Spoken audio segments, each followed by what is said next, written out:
Hey, what's up, everybody? It's your girl JoJo, and I'm here with the review for Family or Fiance. This is season 3, episode 1 with Felesha and Chris. Is it Felesha or Felesha? Maybe it's Felesha and Chris. And the two of them, they met in church.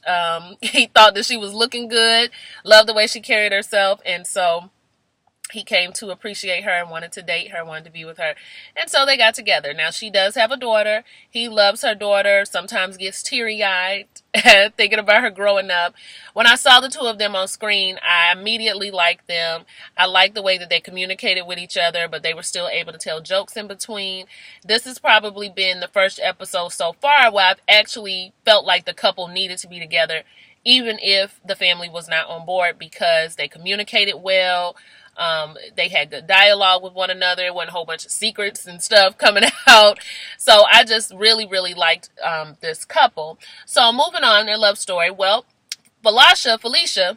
Yeah, I hate when I can't get people's name right. Sometimes they called her Felesha and sometimes they said Felesha. But her family is on board. They trust her decision, so they're not going to make a big deal, and they seem to really like Chris. However, Chris's mom is not really on board with the two of them getting together. There is a cultural difference going on, which is one of the first problems, and then there's just some differences in opinion as to whether or not Chris is ready. They feel he is young. I don't recall them ever saying what his age was, but he's not ready to get married. So on her side, it's her mom coming, her friend, and her brother. On his side is his sister, his mother, and his uncle Kwame. So I want you, Felesha, to get together with Chris's mother, learn more about the culture. She's going to take you shopping and find you some African dress. And Chris, I want you to go shopping, not shopping. Chris, I want you to spend time with pretty much the male role model the male figure in his family, Kwame. Let him give you some guidance, let him explain some things to you, and then you all just kind of get together and bond as a family and see how things go. Okay, cool. So one of the things that this brought up for me that I just want to talk about really quick, I'm going to try to make it quick, but I was thinking about this last night as I was watching the episode when they kept bringing up culture. And sometimes it seems like, and I don't want to offend any of my Caribbean people or my African people. I hope you do understand where I'm coming from when I talk about this. But sometimes it seems like when it comes to Black American people or Black American culture, we get sometimes looked down upon by people from the Caribbean or people from Africa. I hate to say Africa because it's a bunch of people, but I know there's various countries in between, so I'm not trying to disrespect your country, where you're from at all.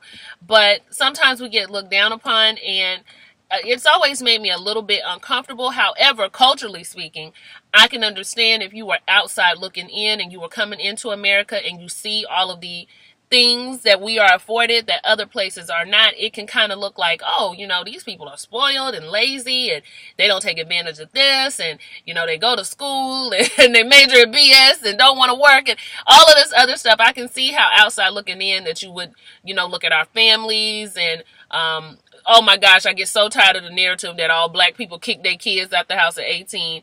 I only know maybe 2 Black people who have done that, and that's really because their kids was being disrespectful and smoking in the house and and all kind of stuff, so they had to go. Generally, I got friends who've been at home since we left college, so I'm always like, now where are these people at that y'all be talking about? But anyway, and we do things a little different, and sometimes I feel like it's looked at as like we don't have any type of culture, or we don't have any type of ways that we stick together, and it's always a little bothersome to me because while our culture is not as pure, I won't even say as rich, it's not as pure as people who are from their native countries and they were never brought over here to America. Their ancestors were not.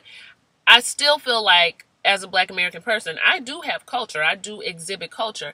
I've gotten into this discussion actually with my friend who made the comment that we don't have any culture. And I was just like, so every day you are waking up with no type of, identity. There's no type of cultural identity for you. You just wake up and you just kind of go and live out just like a standard. I mean, what are you living out if you feel like you have none whatsoever? And so I always disagree with that, from the way that we style our hair, the way that we wear our hair. And I know a lot of that is based most of the things that we do are based off of African customs and traditions, but our hair, our creativity, our swag in general, there's so many things that we make poppin', and that's a part of our cultural history. Making something out of nothing, that's a part of our cultural history. Just the strength and the things that we exude, and that's something I'm very proud of. That's a part of our cultural history. I'll take it even a step further. I tell people, go down your family line. Are you telling me you guys have no traditions, no customs, nothing within your family? Go down your line. Think about the stuff that you do that you count as insignificant, but it's a family thing or it's a traditional thing that you all do. I can just say for my family, my great-grandfather was a sharecropper. Land is what my family does. Now, we don't do farming anymore, but my great-grandfather was a sharecropper who bought land for his children, thinking about his future generations. So now I have property. My mother has property. My grandmother has property. My brother and sister, they already have land. My aunties have land. My great uncles have land, all because my great-grandfather and his brother had it in mind that our family obviously is going to run off the land. So let's buy up a lot of it and make sure that in the future we all have somewhere to live and work. And even though we don't work in that industry anymore, we still are able to have a place, because we're not rich. My family is not rich, but we're able to keep our land ownership within the family, and all of us have a place to build a home on or whatever it is that you're going to do with it. And that's something I've always been proud of. That's a lesson, a cultural lesson that I learned from my great-grandfather. We take care of family. We think for the future. My great-grandmother was, she used to sell milk from dairy cows. That's what she did. She drove around. She sold milk. She was a homemaker. She was a maid.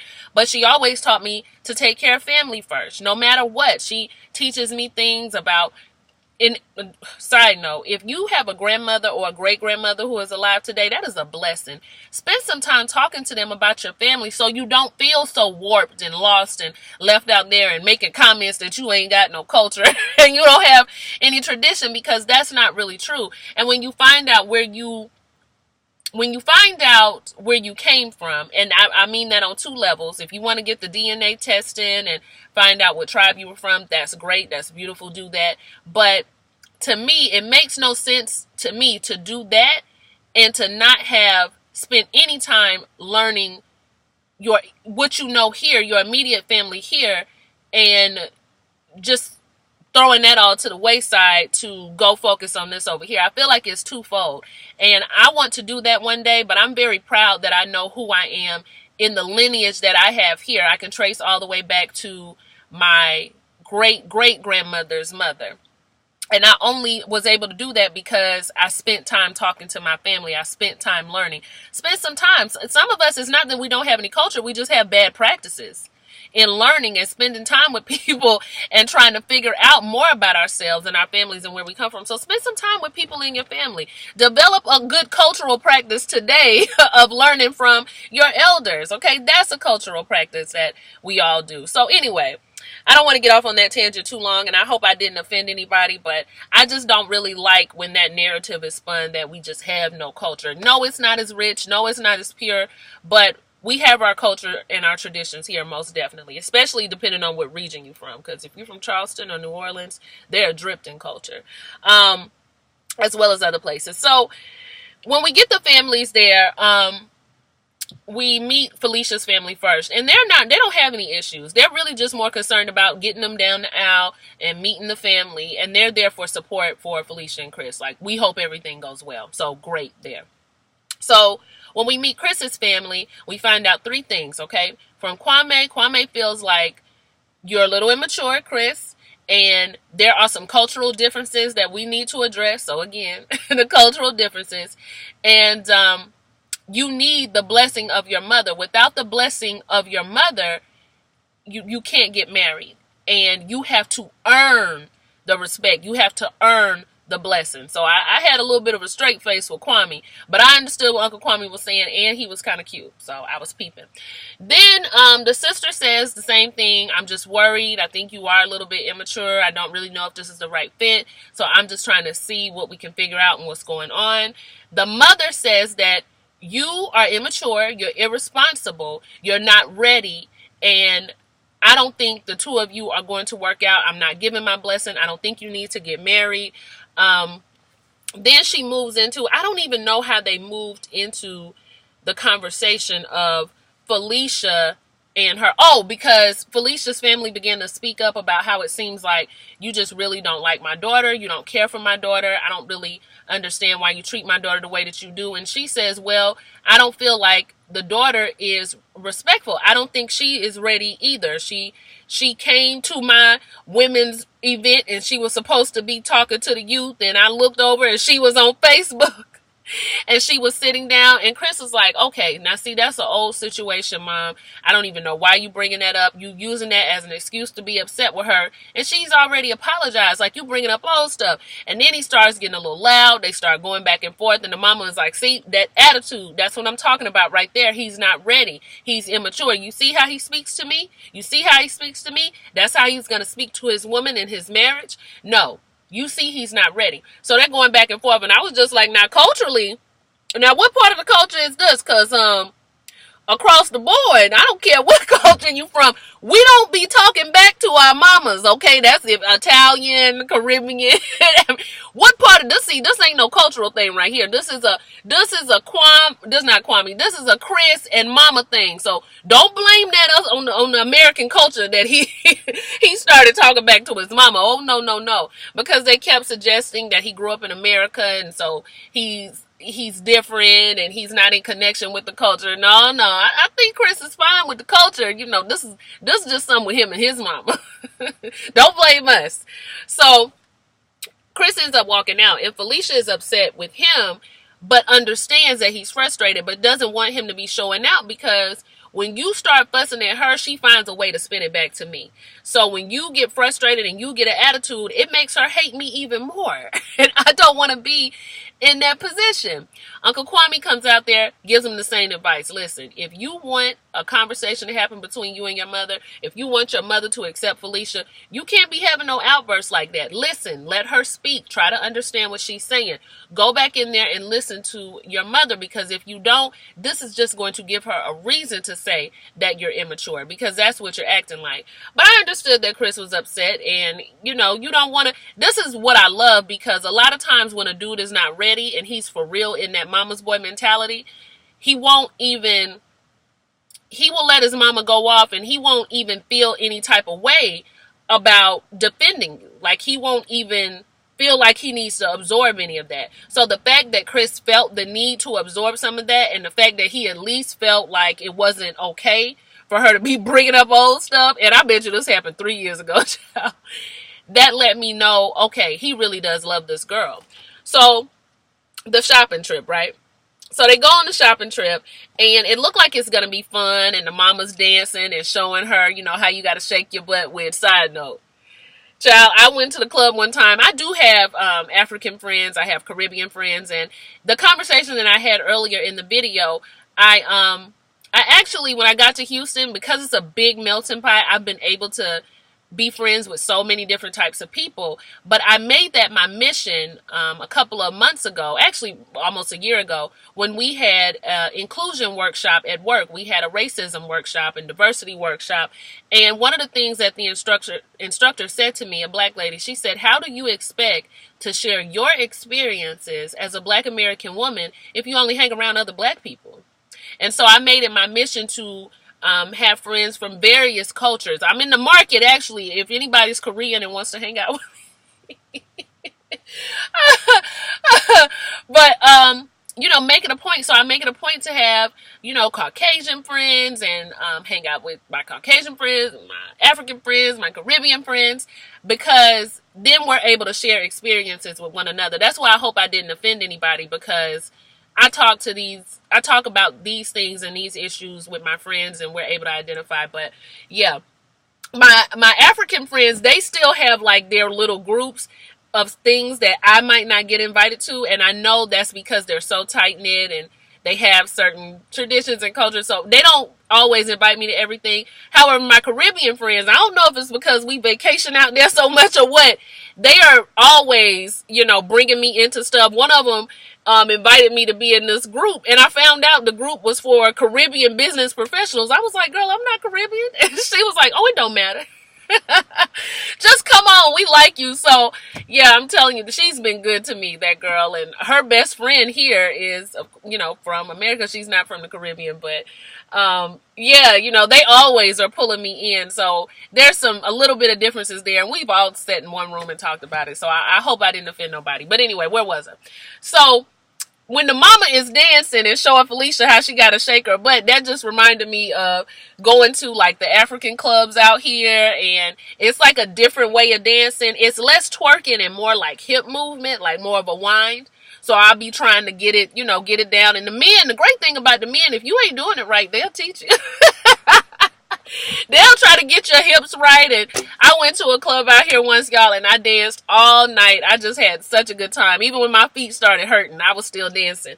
So anyway, it looked like it was going to be a good time, but Felesha is up telling the mom, it hurts me to know that you don't feel like I'm the right person for Chris. It hurts me that I'm not given the respect by you that I give to you. When you were sick, I wanted to come and see you. When I was sick, you barely called, you barely contacted me, and you didn't want me to come see you at all when you were sick. And that hurts because I want us to be close. I want us to have a relationship. I love Chris, and I want to be a part of this family with you. And she began to cry. And that, I could tell it made Chris's mom uncomfortable. I don't know if she was sad about her crying, but it did make her pause. And she asked her not to cry and told her that they were going to try to work it out. But just right now, Chris is immature and he is not ready. You saw how he spoke to me. I just don't believe that he is ready. I'm trying to help you because if he do that to me, then he would do that to you. But Felesha is not thinking that the mom understands where she's trying to come from. Kwame is still giving Chris all these K's and C's, good advice, letting him know that you need to come to your mother a different type of way. The way that you're coming to your mother is not conducive to getting her to understand that you want to marry this woman. You got to come to her as a man, and the way you're behaving is like a little boy. So show her that you're ready. Apologize and don't be disrespectful, but show her that you are ready. So, that was Kwame, my boo. Is he married, y'all? He's cute. Okay. So anyway, they go and they cook a meal. Dinner must have been silent because it looked like wasn't nobody saying nothing to each other. Chris tries to lighten the mood and asks if anybody wants to talk about anything. Don't nobody want to talk. And his mom actually gets up to leave. But Chris is understanding that he disrespected his mother and he shamed her publicly in front of people. And I'm sure in their culture, that's a big thing. I know that respect, and that's what I love. Respect and honor and loyalty is very, very high amongst my Caribbean friends, my African friends, and I've noticed it very much in their family structure. They're very much about the village, which we are too. Black Americans are about the village, but sometimes, due to the way that some of us have lived, some of us can get very, very selfish about said village. But I know my family is very, very village oriented, and I hope y'all's are too. But I just noticed that in their structure. So when Chris is talking to the sister later, she tells him, I feel like everybody thinks mom is just mean and nasty. And I wanted you to know that I understand where she's coming from. Like, she's not just trying to be mean. And we were thinking that. We were thinking that mama was just being a mean girl. But she really loves you and she cares about you. And growing up, it was just the three of us. And you were the boy and you were her king. Now, single moms, widows, they didn't say what happened with his father. Y'all know I love you. But your son is not your king. Okay? Don't unsubscribe. Don't unsubscribe.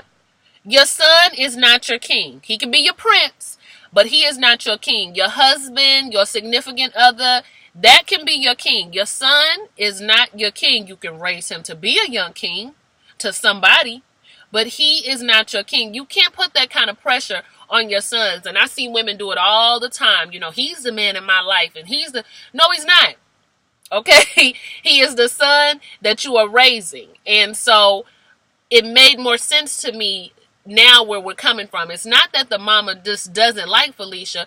Felesha is the personification of a threat that's coming in to take her son away from her. She is another female energy that could outweigh me in his life. She is now going to be the most important woman in this world because I know that mama know leave and cleave, even though she kept saying, I need to be number one. No, you don't. No, you don't. Leave and cleave. She's going to be number one. And the mama know that. And it's making her nervous. And I understand, y'all. We were the same way. My mom's the same way about my brother. Although now I think she just wanted to meet somebody and go on somewhere. But she's the same way about my brother. Very protective of him and the type of women that he's with. When it comes to the girls, she just want us to get married off. Please, to somebody. But I just, yeah, I understood where the mom was coming from. But you raise your son to be a productive. We raise our kids to be a productive member of society, to go off and raise families and have these families and these experiences. At least I hope that's why we're raising our children. So you can't be scared to let them go, especially if it's a person that is a good woman. Because Felesha, across the board, baby girl seemed like she got everything right. So when they meet for the next therapy session, we come to the realization that Chris believes that it's not about his maturity and where he is as a person and how he feels. It's really about his mama maturity. She's not mature enough to understand what I'm telling her when I say I want to be with this woman. She thinks that I'm being childish and being immature in the way that I speak to her, but I think she's being childish and immature and not understanding that this is the woman I want to be with. Felesha helps me to be that better man. So now the relationship expert is saying it's time to tell your mother the same things that you told me. And Chris, it was the funniest thing, y'all. He was just like, I don't want to die. And I think we all felt that across every culture. It's hard to tell your parent something that goes against what they think. You kind of be talking like, well, I just wanted to talk to you and try to get an understanding. You be looking everywhere but at them. So when Chris does talk to his mom, after the encouragement of the relationship expert, she told him to die, because that's the little boy dying, and you're growing into becoming that man and standing up for what you want, and that's your woman. So let the little boy die. Great analogy. So he goes, he tells his mom how he feels. This is my woman. This is who I want to be with, and with or without your blessing, I am going to be with this woman. And I need you to understand that she makes me better. She's the right one for me. And the mom is still not really, I still don't think she's all the way grasped it, because she kept saying stuff like, I need to be number one. I am your mother. You will never have another me. And I want what is the best for you. And it offended Felesha, because she was like, are you saying that I'm not what's best for him? Because that's what it sounds like. And I couldn't tell if the mama meant, because she said to Felesha, I want the best for him, and the best for him doesn't include you. I didn't know if she was saying what's best for him should be independent of you, like he should want the best for himself, whether you're in the picture or not, or whether she was outright saying you're not the best for him. I'm not really sure. Y'all let me know if y'all understood. But in the end, Chris is just like, Mama, you don't have to understand, but I will be with that woman. And he just kind of left her with that. I thought it was so beautiful, though, how passionate he was when he was speaking to her, how respectful he was, and how much love he had in his voice, because he was letting her know, there's nothing that will separate me from you as your son. You will always be my mother, but I'm bringing her in as an addition. We'll all be together. She can never take your place. I would never want her to, but she is going to be the number one woman in my life. I said, you better say that. That's a grown man statement right there. That is a man who understands what it means to take on a wife. So I loved it. I was impressed by it. Leaving and cleaving. Leaving and cleaving. So in the end, I'll just skip straight forward. Felesha's family, now that they've met Chris's family, and they have a better understanding. They did end up having a good family night, one particular night. They now feel like, yes, you definitely have my blessing. You always have my blessing.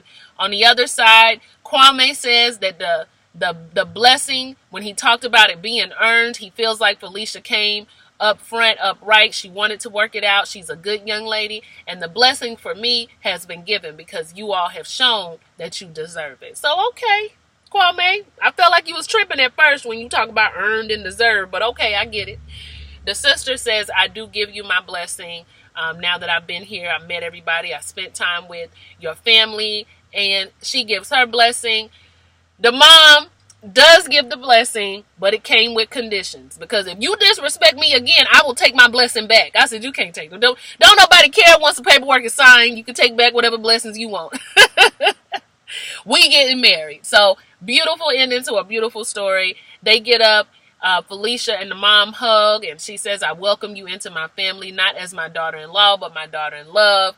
It was nice. It was a good episode. I enjoyed it. Y'all like, comment, and subscribe, and let me know what you thought about the episode, and I'll see y'all later for Iyanla Fix My Life. Bye.